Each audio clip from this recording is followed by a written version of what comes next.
Video பார்த்ததும் செருப்பு எடுத்து சப்புன்னு அடிச்ச மாதிரி என் மண்டைக்கு ஒன்று உரைச்சுது. நிறைய பேர் ஏன் நானே சொல்லியிருக்கேன், ரிசல்ட்ஸ் முக்கியம் இல்லை, எஃபர்ட்ஸ் தான் முக்கியம்ட்டு. பட் இந்த வீடியோவில் பார்த்த அந்த பையன்ட்டு இருந்த அந்த சீக்ரெட் இங்கிலீடியன் உங்ககிட்ட இல்லைனா நீங்கள் 100 இல்லை 200 இல்லை 300% எஃபர்ட் போட்டாலும் 10 பைசா பிரயோஜனம் இல்லை. அந்த சீக்ரெட் தான் பிலீஃப்.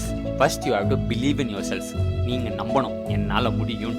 யாருன்னே தெரியாத பையனையோ பொண்ணையோ நம்பி 100 வருஷம் கூட வாழ்வாங்கன்ட்டு லவ்லாம் பண்ணுறோம். பட் அதே நம்பிக்கையை நம்மளால நம்ம மேலே வைக்க முடியல. சிரிக்கிற நீ. ஸோ சிம்பிளாக சொல்லணும்னா your efforts R useless if you don't believe in your self. So இந்த வீடியோவை யாருக்கு அனுப்புறமோ அவங்களுக்கு அனுப்பி உன் ஆளு மேலே வச்ச நம்பிக்கை உன் மேலே வைடா அப்படின்னு அவங்களுக்கு ஒரு ஹோப் கொடுங்க. அப்படியே எனக்கு ஒரு ஹோப் கொடுக்குற விதமாக எனக்கு ஒரு ஃபாலோ பண்ணிட்டு இந்த வீடியோக்கு ஒரு லைக் பண்ணிட்டு போயிடுங்க. செஸ்.